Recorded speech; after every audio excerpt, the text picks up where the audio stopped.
Andam chiang ha mo March ni hei seri thongpang thar ngai ti ding in kanin som than na mai un thabor ka si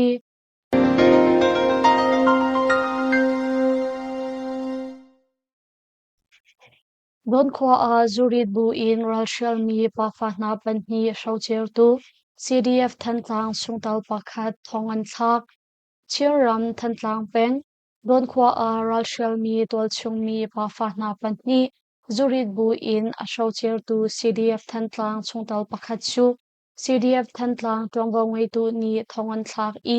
shaucher atong mi tol chung mi zong ngei thiam an hal chu ma na kong Chiram chawza chungtal Children Defence Force thantlang in tongwang wei tu pakhat ni lungmali phosa fiantar na atwa social media cheukhat ni chun sagai ram than kali peng tanda bin khwa in chinram thantlang peng don khwa a ralshial in ador mi pa fan apani chu zuari mi CDF thantlang ral kap cheukhat ni zule tangka anthal na I kan ngai lauti in anle na ruang a an thin hung I an showcher na pin a an mobile phone tiang ruklak in an den piak na rachel mi pa fa na pan hi chu an har sa ngai I khwami bom chan nak thong le rian a mi pau chuan in wachom nak kol chu ma mi an si tia an lang ter hi kong he petlai in CDF thantlang trongbang wei tu pakhat ni chun Mars ni leili zana khan atu bantuk in thilachan hi asi rachel mi an si kong le an phone tiang adin piak na ti mi kong tu chu declare in ka hal khaweri lo thil swala tu atu CDF thantlang chungtal pakhat chu azana khan thongkan thlak chol pezul in chaklat na kan tu aliau pi asi I to mi swal na khe atlak ning te in tantat na kan pe kaulai tia CDF thantlang in trongbang wei tu pakhat ni lungmali phosa achim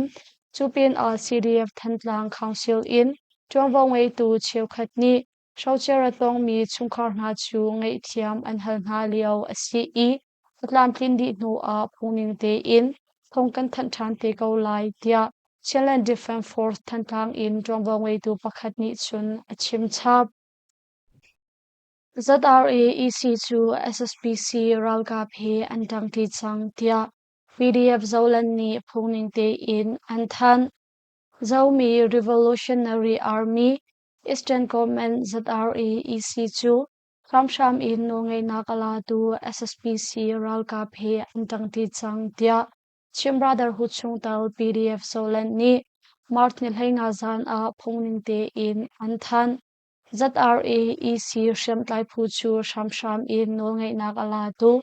SSPC ralka phe neiniam in an I Kokhan lai rel nak an ngei tripin a sakhan pol zong a SSPC ralka phe a ti mi an si chucha a ZRAEC chu miza pi ralkap an city lau I SSPC ralkap phe atang ti mi an si chang tia PDF zolan mi an than mi a an lang ter ZRAEC chu a hlan te in SSPC ralkap phe atang ti mi an si I Aluan chia martninga zonga khan tidim khopi a shambut mi khalaya zanhi somrukwa battalion sakhan a SSPC ral ka phe sham nam ibom chatna kong le kadau na ka tangti ding in chai mai nak an rak ngai chupin a ZREC chu P2 sit a phungning te in pharmacy nak nga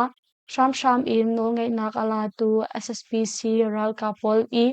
anjung pi a nak Nepiro a nul nak atwa mi zong an si tia VOC zong ni alang tarve Chiram chawza chungtal pasal tha pathum ni an nun nak an pek mi chung a an ngei chiat nak chathan an chua Chiram falam peng li sagai ram chan kali khopi kar ka dau na ka Chiram chawza chungtal asemi na CDF thantlang in commando leader salai van nun ham CDF zo phei in salai biaklei chung le CDF zo tung in salai kimboy master ni ramle mi phunsa I annun nak an pek mi chung a Children Defence Force thantlang bual information Children Defence Force zo phei le Children Defence Force zo tung ni an ngei chet nak chathan an chua bolpeng long ni salo in Chiang tlai di lak song ni kane bau chan tuk mi bano tlang khwa mi CDF than tlang komendo leader salai van nun ham kumkul lai kumthum ni thong hi kul lai rukum Mount Zinglei Thawngchimnak khan ral ram hun pakhat a akan liam tak cha a kan ngai achia tuk hring hran tan tak mi chungkhar boipa ni in hnem sham ko hna se kan hero salai van nun ham ruak chu thong hi kul lai ruk Mount Zinglei li a chua sim nak banu tlang khwa a vuya si chang salai van nun ham ruak atlun lam a arak dong i arak zun moi mi khwa nan di lak chung a le ti chung ti ral in ruak arak hum mi nan di lak chung a kanelom salai van nun ham akan shin piak tu nula pa chung a kanelom i upat na kan piak na tia Chinland Defense Force than tlang bual information ni Martin Heiruk a an ngei chet nak chathan an chua chuban tok thiam in Chinland Defense Force zo phei zong ni CDF zo phei battalion pakhat in ramlei mi phuncha a apum pe leo mi salai biak lei chung kumkul le kumkwa ni khongni kul le rukum Martin Henga a khan kali falam kar i SSP Siral ka phe ikado na ka ramlei mi phuncha a anun na kapek kan ramle kan mi phun zalon nak cha a pasal tha a pek chat nak chunga hin CDF zo phei ni upat nak sang bi kan pek i tan tak mi chungkhar le hoi kom velte an ngei chet na kan ni shom tia Martin Heiruk a an ngei chet na kan lang ter chupin a Chinland Defense Force zo tung zong ni kan ral kap asimi salai khimboi Master chu abekam bantuk te in SSP Siral kap nol ngai nak thalo ashram in bong ding le Federal Democracy Ramkom kansar kho nak ding cha a kali falam kar i ral tuk chu ma liao thong hi kul rukum Martin Henga a khan anun na kaliam ramle mi phunsa a anun na kape tu salai khimboi master ni naipek chat mi chunga hin CDF zo tung ni upat na kan in pek i liam tak mi chungkhar nga zong kan in ngei chet pi tuk nga tia Mark nil hei nga zana khan an ngei chet nak chathan an chua mi a an lang ter Chiram Lua Timmi Division Somsari Pasari in Deputy Commander Colonel Wimang Mang Kadaw Naka Athi Chiram Kulsak Lay Kadaw Nak Liao A Sham Sham in no ngay nakalatu SSP Siral Kapni Minchat Nak Anrakpik Mi Division Somsari Pasari in Deputy Division Commander Asimi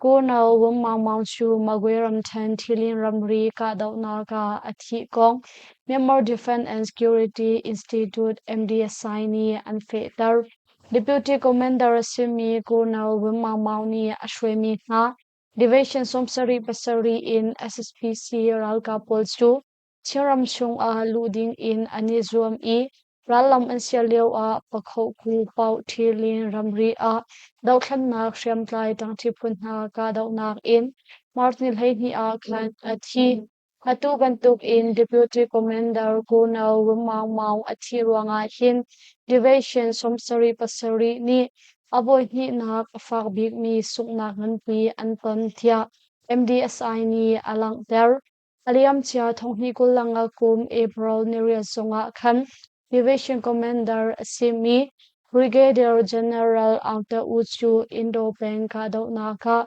PDF ni anrakai Kilian Ramri Kadaw Naka Athimi Colonel Wamang Mang Hi Shanram Kulchak Lay Nang Chu Pen Kadaw Nak Lewa Khan Lieutenant Colonel rank in SSP Siral Kapni Minthat Nak Anrak Pek Chunho A Colonel rank A Ankaitar E Division Somsari Pasari A Deputy Division Commander Atuantia Thai Si Division Somsari Pasari in SSP Siral Kapolchu Chiram chak lay kali tidim falam lampi magweram than lay paguram than chung a ralam ansil choma tia thai si Mizoram a Myanmar mi pakhat le tol chung mi pakhasin in Rithai si rupi singzale somnga lingman antai India Mizoram ramkol aizol khopi chung a Myanmar mi pakhat le tol chung mi pakhasin in Singzale somnga ling manu rithai si chu CID SP Operation Team ni an tlai kong thai si Mars ni hlei ruk Zinglei swimmer lam panhi le chiao shonga khan aizol khopi Trumpui hmuram chung I a ummi AMC zungpong a zau khathau lei in a chuak mi sumo moto pakhat chu CID SB Operation Team ni chakhatnak an tua I gram pakhat leng a rit mi Rupi Singzale somnga leng man rithai si methamphetamine an tlai tia Mizoram Thawngchimnak ni an lang ter rithai si methamphetamine tam ngai he an tlai mi hna pahnih chu Myanmar ram in sagai ram than kale peng shato khwa mi lal sang liana kumsom thum pathum le Assam ram kul silchar khopi in Saidur hu sei Talukdar kumsom thum pali ha an si Anpur mi rithai si pol hi Myanmar India ramri Zaukathar in Champhai Longtlai le Kaifang lampi zo in Anraklu pi mi asi I Assam ram kul silchar a kwat antim mi asi tia an lang ter MNDAA ni ko khain peng an lak di I TNLA ral kap cheu khat an thi na phalka nen khan la a pezul in ka dau nak achuak Sharam kolsak lei ko khain khopi le apong kam velte chu tang ral kap TNLA ni an chua tak sang I ko kan ral kap MNDAA ni aning pi in an lak nu a TNLA ral kap cheu khat athimi rokwal song MNDAA ni an then fal I na phakka nang khanan lei a pezul in kapni kar ka dau na ka fa choma kong tol chungmi le MNDAA thonglak nak shompi ni an chim Martin Haley thok in kapni kar ka dau na ka fa hi a si I Martin Haley ruk zing in ko khain khopi le apong kampola chun ka dau na ka dai chang kapni kar ka dau na ka TNLA ral ka play in Athimi rokpol chu MNDAA ni an thiam fal di chang hna I dor cheu khat song an on chang hna na phakka nan khan lan lei I a ummi TNLA sakhan lei a pezul in ka dau na ka chuak ri TNLA le MNDAA kar ka dau na ka hin adang hriam tlai phu ani tal lo I an ma long an se kau media cheu khat ni MNDAA sin a P2 si cheu khat ani tal ti in an chimmi chu adik lo mi asi tia MNDAA thonglak nak shompi ni chun an chim February ni hlei thum zana khan ko khain khopi I MNDAA ni CCTV an but mi pol le MNDAA zungpol chu TNLA ral kap thazang tamngai ni an lu hno I an shro hna ruang a kapni kar boibai nak a thok chu hnu a MNDAA ni TNLA sakhan cheu khat chu lu hno in an ka hna cha a pezul in kapni kar ka dau nak a fak tia thai si chaklei shrem tlai tang thi phu u naw asimi hna tang ral kap PSLF TNLA le Kokan ral kap MNDAA kar a achang choma mi boibai na kong he petlai in sei mai na khe a phichua kolding a thoning te in teluk bom a hel kong TNLA ni Martin Heng a chimna in Pezul in ka dau nak a fak MNDAA ni chung ko khai peng chung a TNLA ni ka dau nak an to masa ruang a kapni kar ka dau nak a chua hi a si MNDAA ni hin u naw tang ti phu kan si nak hi kan sun loi tu ko na in kan lim hang azor tar tu le kan chung a ra sang ban tuk in azol chang I akan thi phai tu na chu kan zau so na lai lo I kan si kho sung in kan ni veng him ve ko lai tia Martin hai nga a cha than an rak chua Sau badang min chan lampi ka dau na ka SSPC ral ka phai ni an thi Mandalay ram than down ta peng Sau badang min chan lampi chung a ral lam sial mi SSPC ral ka pol chu People Liberation Army PLA ni rakbo in an ka hna I SSPC ral ka phai ni an thi kong PLA ni Mars ni hai nga a an than Mars ni hai li Zinglei sanga khan chau badang min chan lampi chung I a ummi Ikwa a ral lam sial in alut mi SSPC ral kap thazang zathum chong chu People Liberation Army PLA ni rakbo in an ka hna cha a SSPC ral kap hai ni an thi I thiam ma tur mi zong an tam ngai pin a SSPC ral ka motor pakhat song kan sho kho kapti kar ka dau na adi nu a tol chung shem tlai phun na himte in nu kan pil khau than tia People Liberation Army PLA ni an that mi a an lang der Sham in SSPC ral ka pa lu taratong mi panthi PDF ni an chen chua kho na Sham in ral ka pa lu taratong I Mandalay ram than min siam peng chung a shambun mi Kamaya Hlenga Battalion a kwatatong mi SSPC ral kap thar panhi chu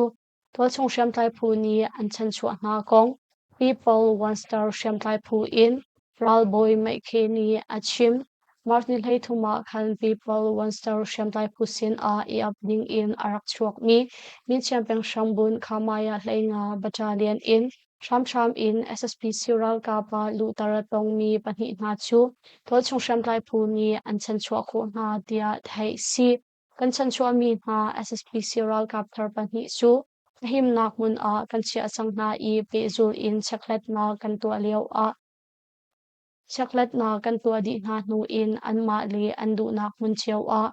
kan kha kho na lai tia People One Star sham tlai phu in ral boy mai kheni chun achim Chupin a alwan chia March ni Trali February ni Haili zonga khan Sham in SSPC ral ka pa lu taratong I min chiampeng a shambun mi Khamaya Hlenga Battalion a kwatatong mi ral kap thar pakhat le Sham in SSPC ral ka pa lu taratong mi miain peng chawye palik sakhan a kwatatong mi panhi na chu mai thal jun ni he People One Star sham tlai phusin a ani phone tia thai si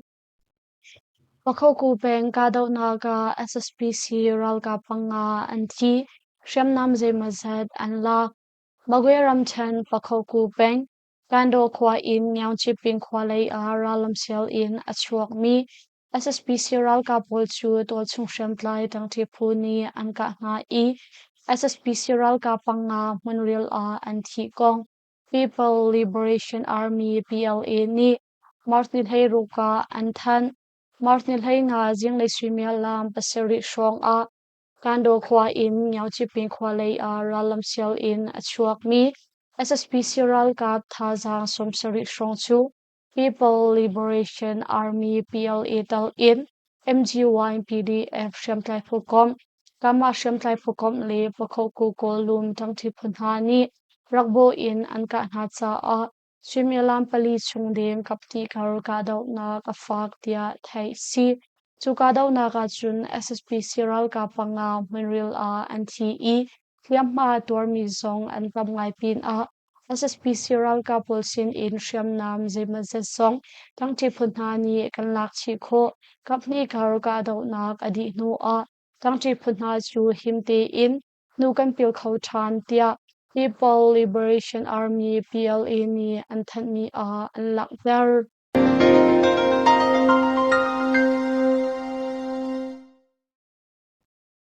Longmali post tha jang akan pe I kan thong chim angai tu nan di lak chung a kan elom tuk hring shan thai Zinglei a thong pang thar he kan e tong than na lai